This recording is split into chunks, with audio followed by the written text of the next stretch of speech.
The way I would describe being a gypsy is we're a black man in white skin because we get abuse, but it gets said to our face. Gypsy comes with the stereotype of liars, tramps, cheats and thieves. As far as I'm concerned, racism doesn't exist. Were you any of those gypsies that stayed in the caravans on the land and you'd leave the rubbish there? Okay. And I went, yes, women should be better drivers than men. But actually they're not. Oh my God, no, you are joking, no. Hi, I'm Lisa, I'm the fish lady with the difference. Do you want to see my cod? You know, we had our gates sprayed up. You know, God. Scum gypsies. Really? Yes. Oh my goodness. Now, I'm going to get hung for what I'm going to say next. Right, okay.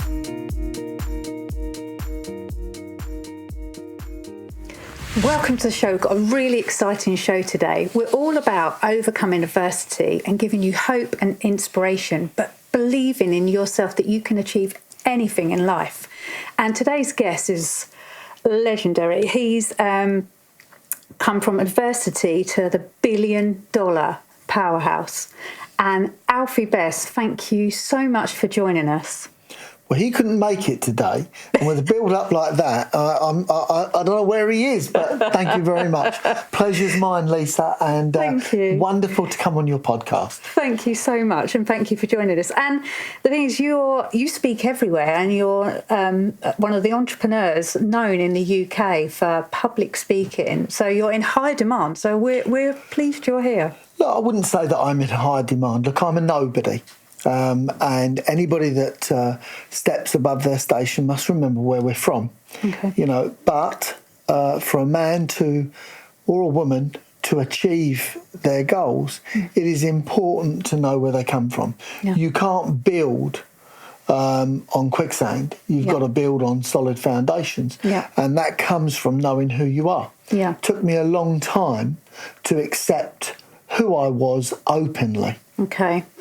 We've got a lot of viewers, some from Australia, the States, who read the magazine, and some people won't know who you are. So could you give us a little bit about your upbringing and how you've created from, you know, a young child right up to where you are today? But if you could just tell us a little bit about where you're from. Last year I won the lottery. Couldn't lend us a fiver.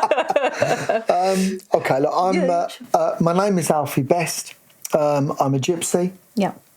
I hid the fact that I was a gypsy up until I was, I suppose, something like 35. And the way I would describe being a gypsy is we're a black man in white skin because we get abuse, but it gets said to our face because we're white. And that's obviously happened over a course of a long time because gypsies originate from northern India. Okay. And obviously they started with dark skin. That slowly got watered down over the years. Yeah. But I started my journey and I was born in a caravan on the side of the road. Okay. In a place called Lutterworth. Yeah. And look, from that point, I went to work just like every other gypsy kid with their dad. Okay. And, you know, was it a hard life? The answer is no, it wasn't. It wasn't a difficult life. You know, people that perceive their situation as being difficult, how would they know it's difficult if you don't know any different? That's true, yeah. You know, that's like saying a mineshaft pony that works down the pits knows different. Yeah. If you're born in the mineshaft and that's what you do, pull carts all day, you wouldn't know any different. Yeah, so that's true. For me, I actually had a pretty good life. Yeah. There was nothing wrong with where I was, you know, with the upbringing I had. I had a fantastic mother and father. Okay. But I worked from the age of 8 up until I was 14, and every day I would shovel 3 to 5 ton of tarmac, and I'm talking about at the age of 8 to 14. But it wasn't just me. That was what most gypsy kids did. They went to work with their dad. Yeah. But what about school though? Because obviously you said when you was 8, but did you go to school? Was you educated? Yes. I went to school and it was periodic. My mum was intent that I should learn to read and write. Yeah, okay. And I used the phrase, that's what it was. It was reading and writing. Yeah. Beyond that, they didn't even know what the word algorithm was. Okay. So learning to read and write was as good as it got. Yeah. My handwriting to this day isn't that good. Okay. But the one thing that I can do is count. Okay. And that normally gets me past the rest. Yeah. From that point, I wanted to go into van sales. And I started buying and selling vans when I was 14. And I'd buy vans from Enfield auction, or Land Rovers mainly, send them to Wales, go to the auction at Wales, watch them go through. Now, Land Rovers were worth more money where they were needed, because that was the country, that was a four-wheel drive, place. Where they were needed. Okay. And I would look for small automatic cars in Wales, which were hated because of all the hills. Okay. And then I'd send them back to London. Yeah. And then I'd put them in the auction, and they would make a very small amount of profit, but it's about quantity. Yeah. I went on and I opened up my own van centre, and I virtually went bankrupt when I was 20. You was 20. Did you have did you have a lot of money then? You accumulated a lot already? You was a millionaire at 20. I had a £500,000 house in Collier Row called Maypole Manor. I had a block of six flats in Palmerston Road in Forest Gate. I had a van site, and we owned all of it. Yeah. But it was mortgaged. Yeah, okay. And like anything, in the 1990 recession, giving my age away there. Well, don't worry. In the 1990 recession, that was when interest rates went from 8% to 16%. Yeah. And virtually overnight, the properties halved in value. Yes, and I was sitting in a place called negative equity. Okay. And I'd never heard of these types of words before. Yeah. But, I got to learn them. But don't you find that they don't teach you this at school, and this is a problem going back to education? The education system that's in place now, I don't feel actually works. No, I don't. How I see it is everyone is taught the same thing. Yeah. You get to take different classes and different routes, but everybody, and I don't think it's one rule for everybody. Yeah. That's why we excel at music, we excel at English, we excel at maths. Yeah. We excel at acting classes. Different people have different superpowers. Yes. And we all have a superpower. Yeah. It's finding what it is, at what you're going to excel at. Yes, yeah. We can't all be Wayne Rooney or Tyson Fury or Ronaldo. Yeah. And, they're international, global sports stars. Yeah. But we might be able to be fantastic businessmen, fantastic actors, fantastic podcasters. Yes. It's about finding your niche. Yeah, what you have a spark for. Yeah. But whatever you do, if it doesn't become natural or second nature, don't do it. That's true. If you make something difficult when you're doing something, then it isn't for you. Yeah, you're not enjoying it. Things should be simple. Yeah. They should be easy. Yes. And if they're not easy, slowly they will wear you down, as opposed to you wearing it down. Yeah. And as you say, going back to education, I feel there needs to be a change. As you say, it's dinosaurs. It's just so old, and it doesn't help. And I really struggled at school. And I remember I was listening to something your dad said. He was trying to look after you and protect you, and I must admit, I was protecting my son, and I kind of I don't know if I wrapped him in cotton wool too much, because, like you, I lived in a caravan. I lost my home, went through a really difficult time, And I wouldn't let my son, when he was at school, like bring his friends back because I was worried that he was going to call him a gypsy. And as you know, gypsy's a name, they get terrible names, and you've got like a bad reputation, haven't you? Not everyone, but they have. That's obviously. You're digging a hole for yourself. I know. But let me help you. Yes. Gypsy comes with the stereotype of liars, tramps, cheats and thieves. Yeah. Cher wrote a song about it. Yeah. And that's an accepted song. I actually quite like it. If that was any other culture, it would be frowned upon. Gypsies don't stand up to be spoken out. And the reason they don't, it's very easy to hide. Yes. Why on earth would I tell anybody that I'm a gypsy when I know it's going to carry a stereotype and a stigma? Yeah. I never told anybody I was a gypsy. Well, I never told anybody that didn't know me extremely well that I was a gypsy. Yeah. I would never have told my bank manager or anybody like that. No. And it took me a long time to embrace the fact that I'd earned the right. Yes. Now, I have people that hate on me, and I mean really hate, but they've never met me, don't know me. Don't know you, never seen me. But look, unfortunately, there are people that don't have a life unless they have hate. Yeah. And the reason they have hate is because they're sad with their own life.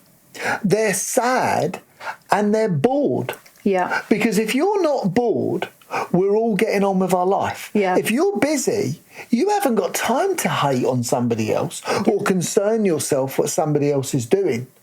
Because you're busy doing what you do and making a difference. Yes. So these people that hate on people, we should all stand back and really point the finger and laugh. Yeah. I agree. There is a lot of haters out there, and you said you do get a lot. But I also saw one of your posts a long time ago. You had a bouncer with you. I mean, I'll call him Lurch. He's a great big fella. But did you need protection? Do you get much trouble? Well, can I be brutally blunt? Yeah. Go ahead. Yeah. If I get abused, I give it back. Yeah. As simple as that. I'm not a keyboard warrior. No. But if somebody smacks me in the mouth, they're getting smacked back. Yeah. That's just how it is. Yeah. The person that you're speaking about wasn't actually a doorman. He's a personal friend. Oh, okay. That guy, he's 7'2". Yeah, he's a monster of a man. You'd think we were brothers if he wasn't black. But there you go. No, he's a friend. He's a very good friend of mine. Okay. Actually, to be fair with you, he's one of the nicest people you'd ever meet. Yeah. But I've got to say that, haven't I? Yeah, that's all, isn't all? Yeah, it's like 7 foot. Oh, Jesus.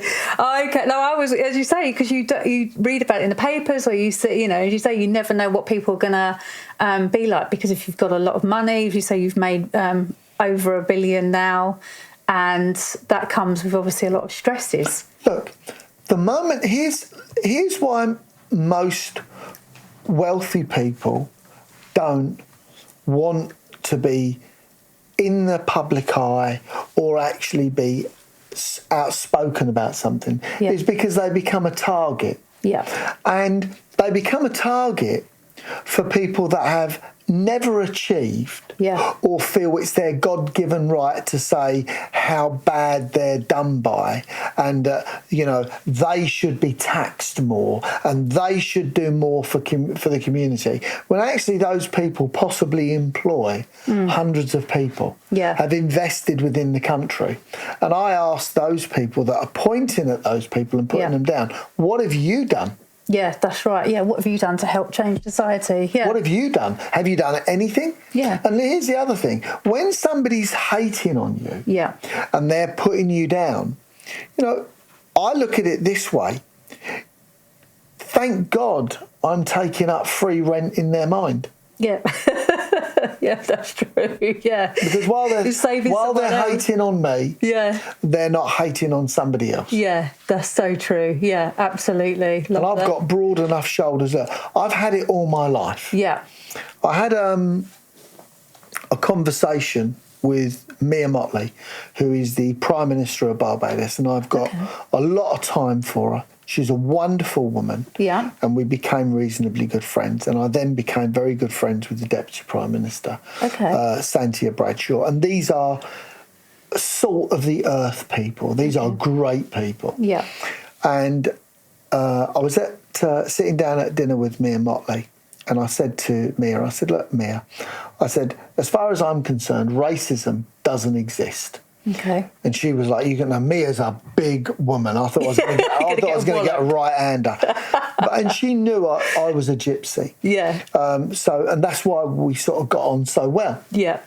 And she said, you can't say that. How can you say this, Alfie? Yeah. And I said, well, very simply, I said, if I accept that racism is a real thing, I said, I'm accepting that I'm different. Okay. I said, I'm not different. Yeah.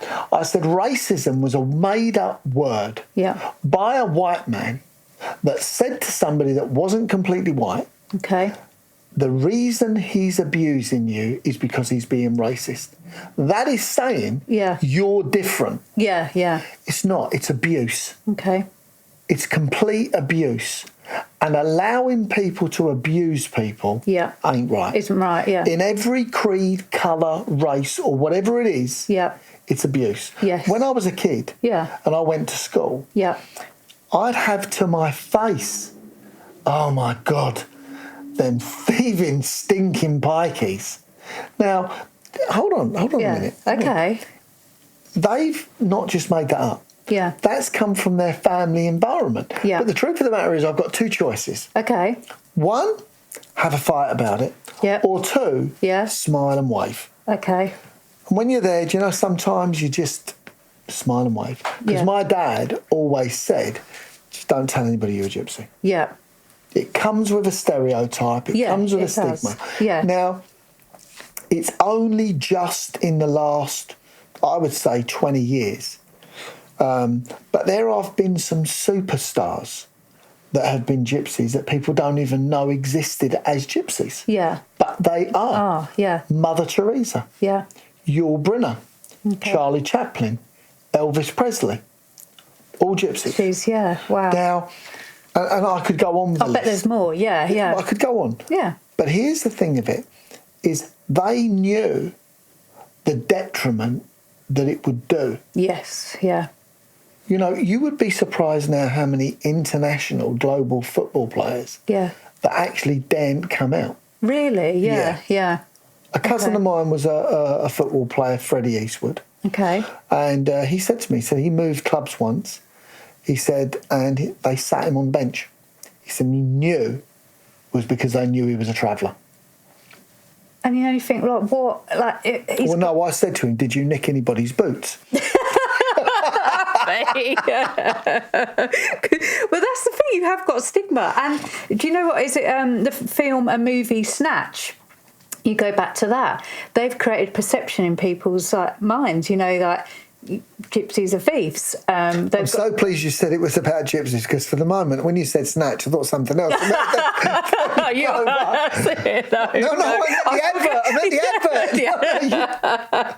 No, we're not going that. Well, you know, we could do later after a couple of beers, but they've given a perception like of how, you know, you'd perceive gypsies as, like it's a community, you've got police there all the time. Did you ever have police? Like, what were they like? How did they treat you? I've got pictures of I had there was I become friends with a man called Arthur Edwards, who is an absolute legend. Yeah, he's a gentleman, and I can only say fantastic things about him. Yeah, and he was Prince Charles, now King Charles's royal photographer. Works for the Sun, and a great man, but let me tell you, does not suffer fools lightly, and absolutely very blunt. Yeah. And he said to me, he said, Alfie, he said, can I ask? He said, were you any of those gypsies that stayed in the caravans on the land? Yeah. And you'd leave the rubbish there? Okay. And I went, yes. Yeah. I said, that was us. Yeah. He went, my God.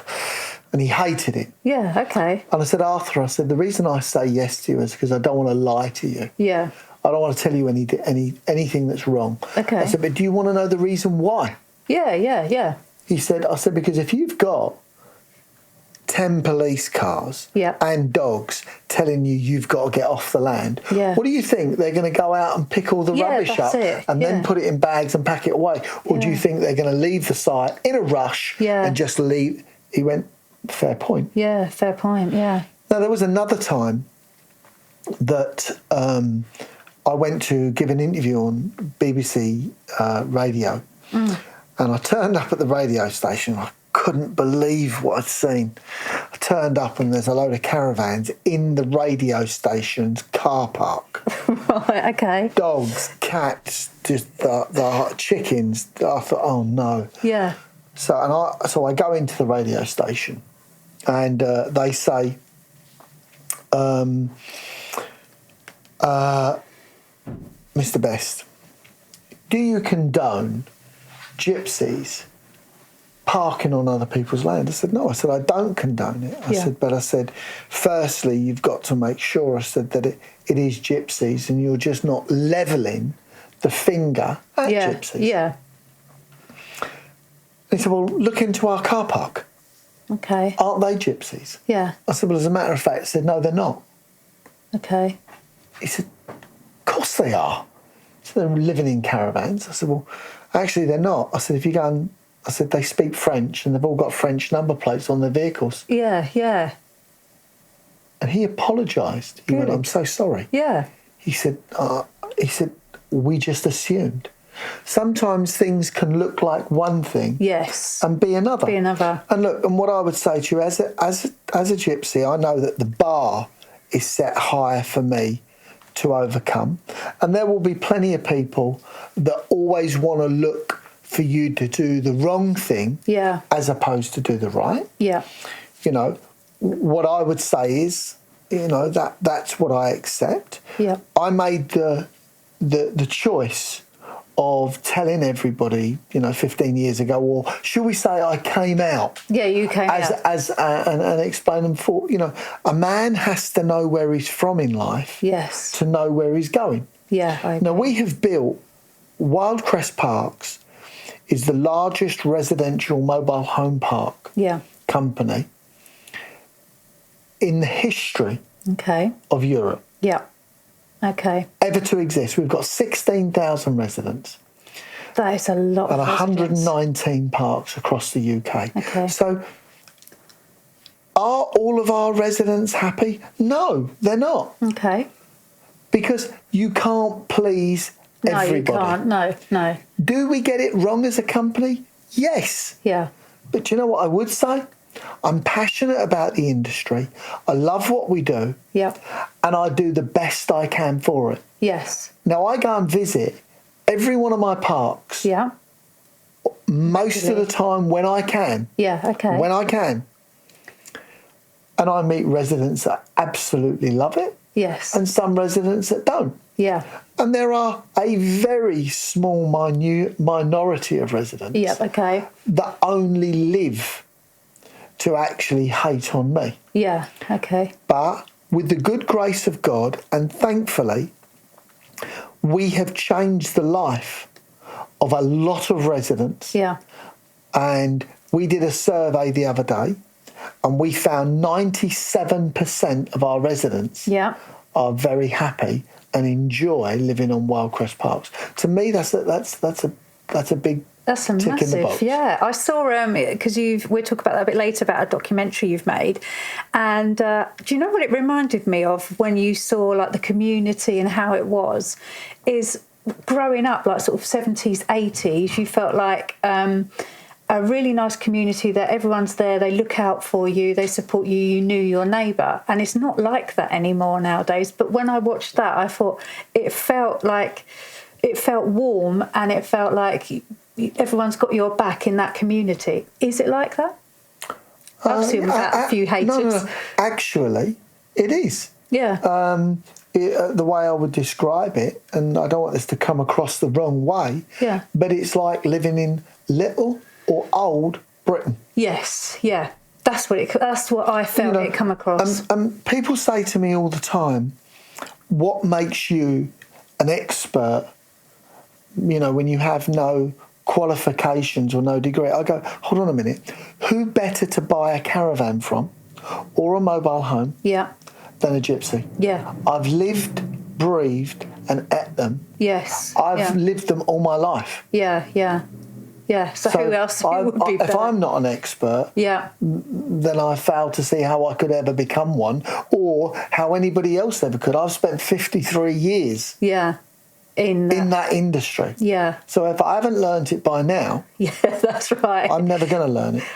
I'm going to ask you, Alfie, that, because I also, as I said to you, I was homeless and I lived in a caravan, and nothing wrong with that. Do you know what? I felt safe, secure, and it was good for me.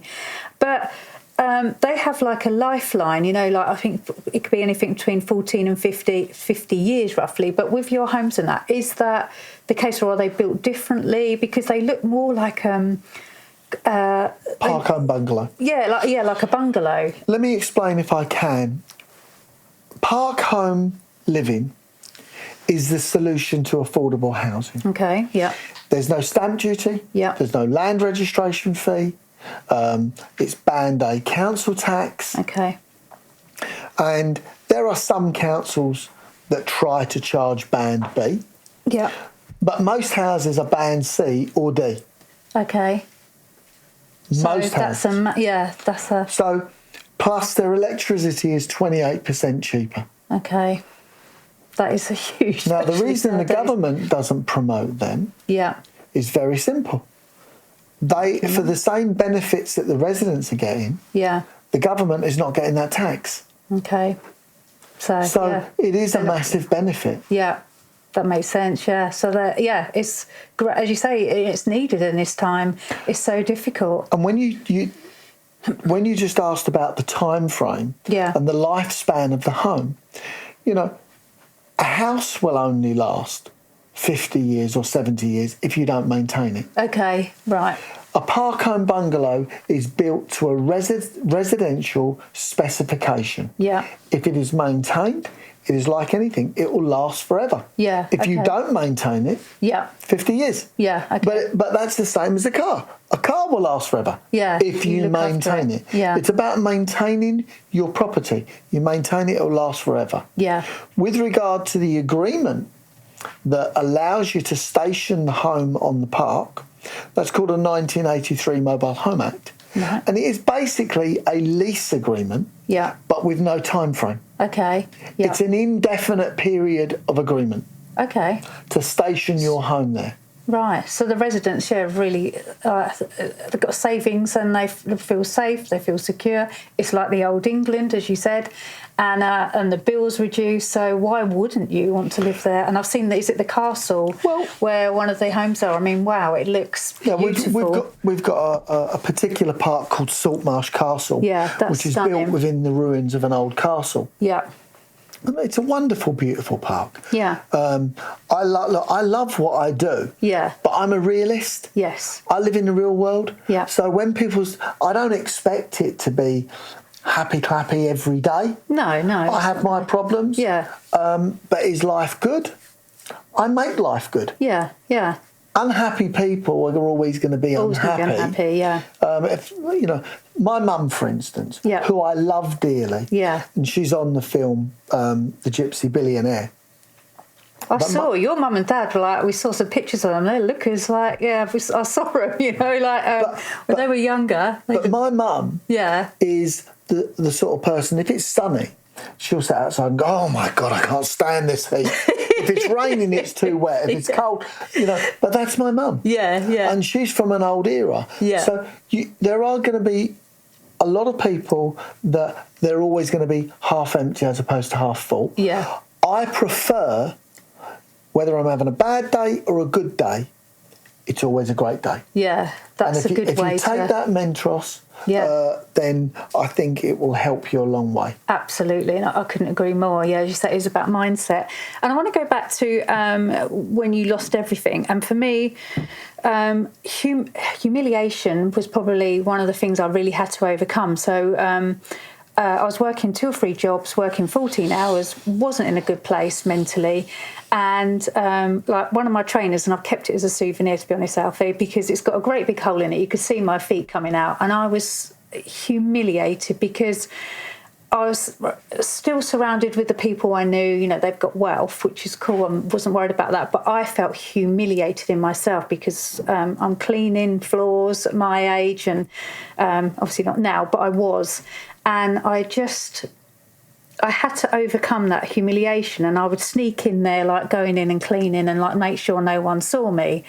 And I think you're going back to what you said. You have to own it, and you have to own who you are. And actually, after a while of going through that and the humiliation and embarrassment, I thought, do you know what? I am so proud of myself because I've got up, I've shown up, I'm providing food for my son and putting food on the table, and I'm proud of myself, and I should not be humiliated. And I think that's where I sort of grew and changed myself. And I feel you have to go through all these different emotions, and you have to go through heartache, sadness, fear, loss. But you said as well, you was humiliated, like you was losing your home, you had to sleep in the back of the van. But you've got to do what you've got to do. But you must have been proud. There's nothing proud about falling down the ladder of success. Yeah. There's nothing proud about that. It is much more soul destroying to fall down the ladder than it is to climb the ladder. Because all the time that you're successful, people want to hear about you. Yes. All the time you're successful, people are clinging on to your words of success as if you know the wisdom of it all. Yeah, that's true. When unfortunately you fall down the ladder, they then get the glory of saying, I knew he was a fake, I knew.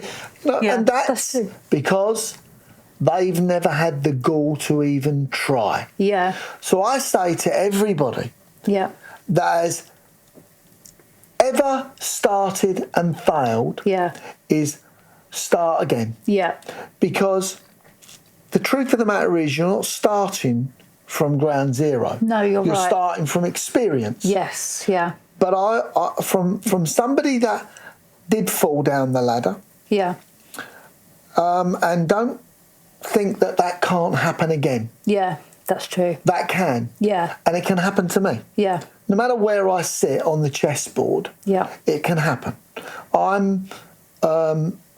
like to think that I'm a realist, and I realise what you have today can leave you tomorrow.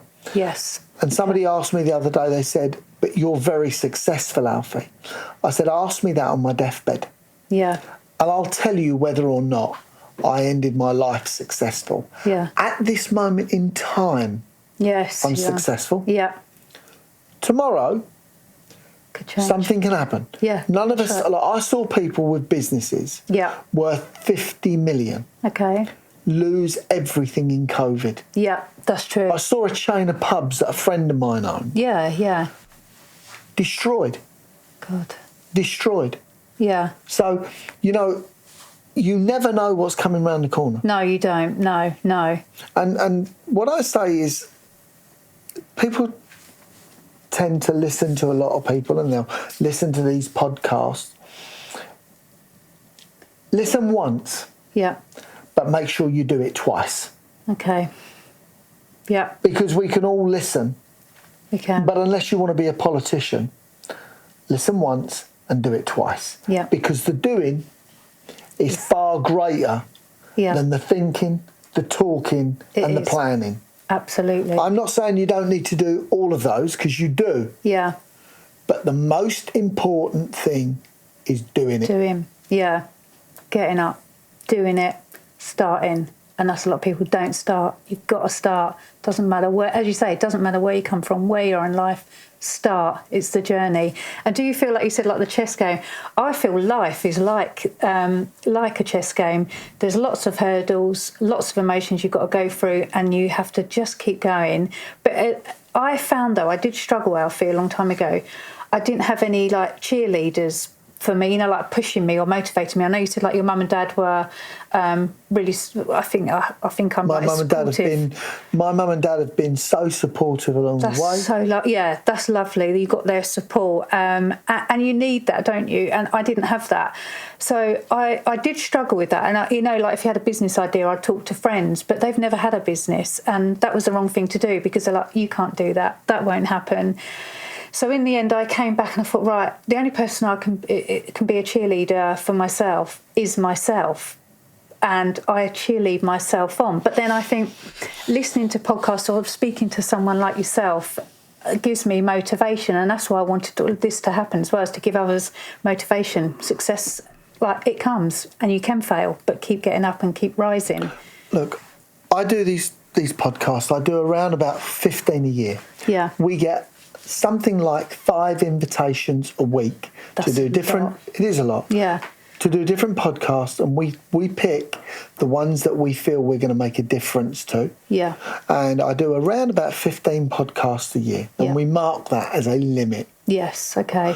Otherwise, your words become white noise. Yes. And the reason I do them, if somebody like me, who is non-educated, somebody that was never going to go anywhere in life, somebody who has basically been seen as somebody that is definitely on the wrong sides of the tracks, can achieve their goals. Yes. Anybody can. Yeah. And if I manage to inspire just one person, then I have changed someone's life. Yeah. I'd rather be, when we meet the great man at the pearly gates, or whichever gates we're at. Yeah, okay. Whichever gates we're at. Hopefully it's up there. Let me tell you, the good man isn't going to be blessing the haters. No, he's not. No, absolutely. He ain't going to be blessing the haters. He's going to be saying, who did you inspire? Yeah, that's it. Who did you inspire? Yeah, what did you do? How did you help? So it isn't here they may be judged, but they will be judged. Yeah. And theirs will be a long journey of judgment. Absolutely, yeah, love that. I'm with you there, absolutely. And I want to talk about success. Do you think anyone can be successful? Yes. Do you? And what do you think that it takes, though, to be successful? Doing it.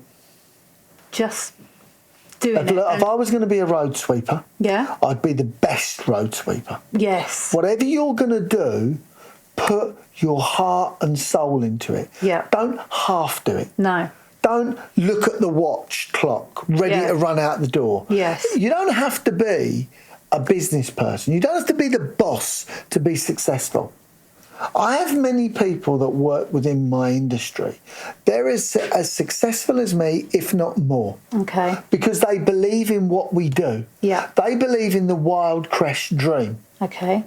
So I have a lot to be thankful that not only have I changed the life of a lot of my residents for the better, I've also inspired people that work with me. Yeah, yeah. Now, how could I possibly inspire somebody?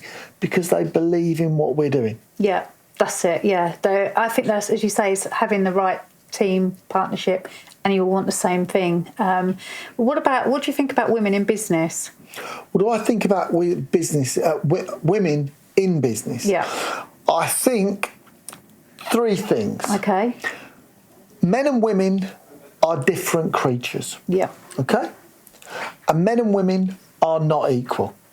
No. And anybody that thinks they are, well, they're obviously with the woke brigade. Okay. And I'm certainly not. Yeah. I believe that we have 2 sexes. Yeah. Female and male. Men are better at certain things than women. Yeah. And women are better at certain things than men. Okay. And I actually think, look, in COVID, the countries that fared better were the actual countries with women prime ministers. That's fact. Yeah, yeah. So that tells you, and this is not one female prime minister. Yeah. This is several. Okay. That feared their countries better yes. than other male prime ministers. That can't be just a fluke. Yeah, yeah. Like, I used to have a drainage firm. Okay. And there were certain roles there. One was the director of operations, and that role took to send vans to different parts of London, and you needed a peripheral visioned person. Yeah. Every time we had a male colleague in that role, it fared worse. Really? When we had a female Okay. working in that role, it fared twice as good. Okay. Yeah. Yeah. Now, that's because, now, I'm going to get hung for what I'm going to say next. Right. Okay. That's because a woman's got a peripheral vision, Okay. where a man tends to be tunnel visioned. Yeah. Now, I always thought women should be better drivers than men. Oh, don't get me started on this. I'm serious. Right, okay. I'm serious. Yeah. I always thought, but actually they're not. Oh, I disagree with you. Okay, right, okay. Right. Oh, go on then. Yeah, go on. Here's the reason why. Because a woman sees all the way around her. Yeah. A man is tunnel visioned. Yeah. But there's a reason why I believe men make better drivers than women. Okay. And it's because they go for it. Yeah. There's no hesitation. So if you take Formula One, for instance, Okay. they go for it. Yeah. Now, this plays out in age with men Right. as well. Yeah. Okay. Take snooker players, for instance. Yeah. Snooker players, when they are young, up until they're 30, Yeah. they tend to be really coming through the ranks and they just go for it. Yeah. Okay. As they get to 30, their age starts to turn, experience starts again, and they Yes. start, becoming, well, if I take that shot, I could miss it, and they're Hesitant. overthinking it, Yeah. hesitant. Yeah. And that comes with experience of knowing. Yes. Okay. Yeah. Do you follow Yeah, me? I do follow that. Because yeah. if you think snooker Yeah. is a sport where actually you should continue just to get better with age. Yeah. You should be playing when you're 70 and even better, because it's not. Yes, It's not playing football. It's not something you have to be. You have to be fit, but Yeah, not physically, match yeah. fit. If you Yeah. understand what I'm saying. Yeah. But it actually boils down to eyesight, overthinking, Yes. and all of these things play a Yeah. Play a role. part. Yeah. And I think that plays a part because a woman actually, in my opinion, sees more than a man. Because it's like this: Yeah. men can't find their keys. They They're bloody always can't find losing their them. keys. Yeah. So that's again boils down to peripheral vision of women, Yeah. and where men tend to be tunnel vision focused. So Yeah, but you've got to look at this our way, Alfie, right? Men have more accidents as women, and they can see what's around them. They're cautious. And I spoke to a guy from the AA, obviously now, but he said to me, more men have accidents because women are more alert. We can see what's going on. So I beg to differ. Women are better drivers. But hold on. Okay. That's exactly what I said, Yeah. but only that women weren't better drivers. Let me explain. Right, okay. I said women have got peripheral vision. Yeah. Women are actually much more cautious drivers. Yes. I said where men Yeah. go for it. Yeah, you do, More yeah. testosterone. Yes. Well, it stands to reason they're going to have more accidents. Yeah. Because they are going for it. Yeah, that's Whereas it. a woman's going to have less accidents, but Yes. she's going to get less accidents, but she's going to get there an awful lot slower. No, oh my God, no, you are joking. No, I drive fast, obviously in the limit, but I get there on time. I am pretty fast, but I drive with caution. But it's like we all know what's going on. But when a man walks in, like the house, as you say, where's my keys? They leave the toilet seat up. You put your coat, you can't find your coat, you've just put it down. It must be your, as you say, tunnel vision. Well, I think all men are born that way. Well, most men are born that way, and obviously we're now in a different type of world where Yeah.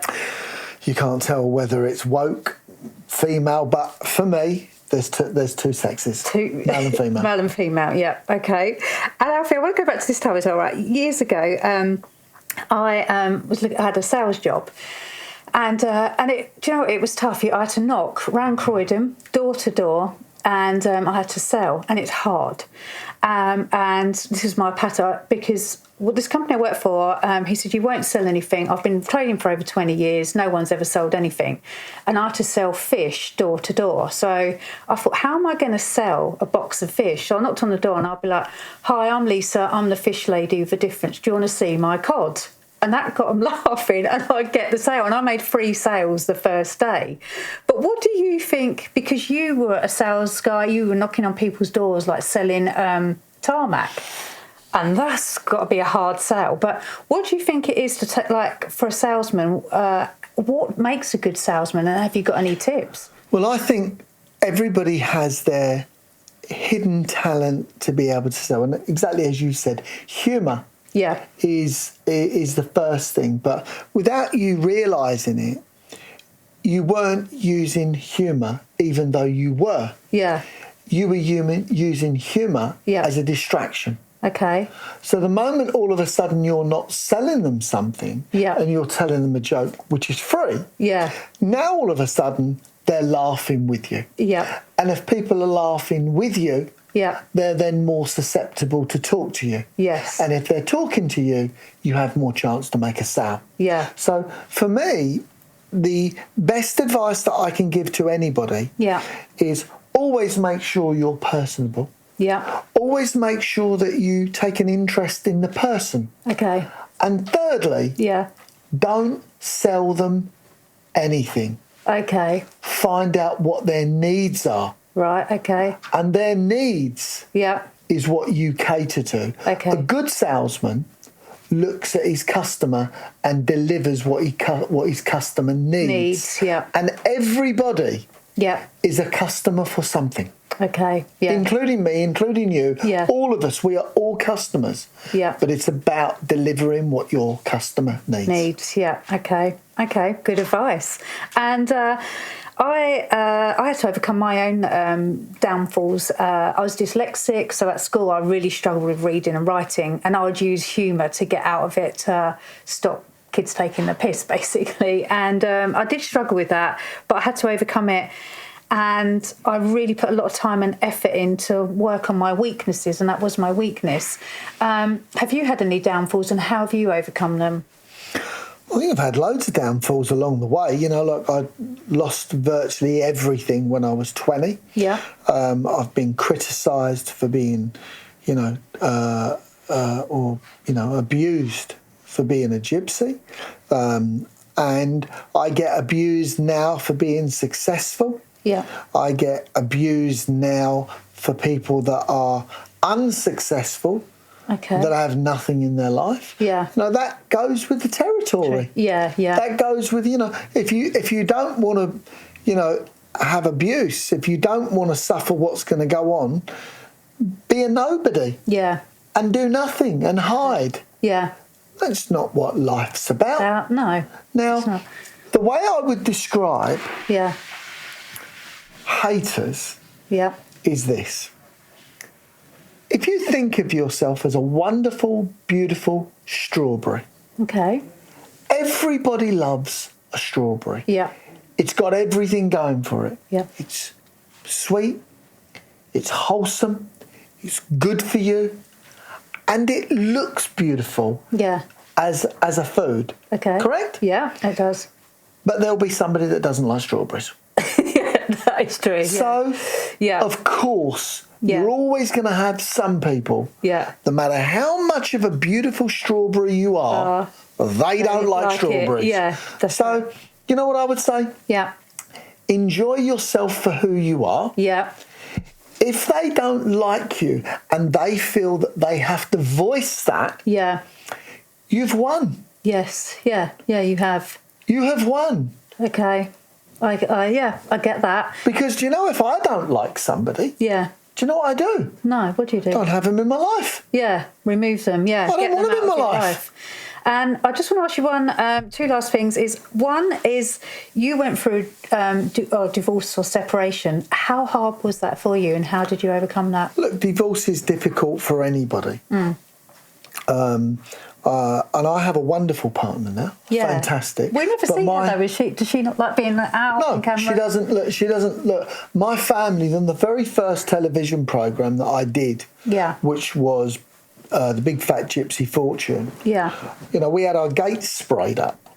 You know, God. scum gypsies. Really? Yes. Oh my goodness. But you know, yeah. like, I came home and I thought to myself it was quite funny. Yeah. You know, I posted it on social media and Oh, did you? got a few more followers out of it. Yeah, you got to look at there yeah. was, but you know, but they didn't. Yeah. And they, you know, they took it to heart a little bit, and that so they don't wish to be in the public eye, and I respect that. Yeah. And last question, Alfie. If you could come back again and do it all again and be Alfie Best, would you, and why? Of course I would, because there's no reason why I wouldn't. Yeah. But if you ask me the question, would I come back as Alfie Best and be poor, born on the side of the road and have to do it all again? Or could I be born in a much better position where I already had it? Of course, I'd pick the latter and come back and be born into a much better position.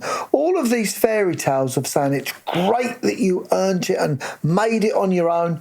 No. Give me the easy route every day if you can get it. Yeah. If you can take the easy route, don't take the hard route. Take the easy route. Okay. Well, you've been a great guest, Alfie. Pleasure's been mine. Really loved having you and appreciate it. And hopefully everyone's enjoyed it. But women are better drivers, and I'll leave it there. Well, never want to argue with a woman. No, women are always right. Happy wife, happy life, as they say. But thanks, Alfie. Appreciate your time. Thank you.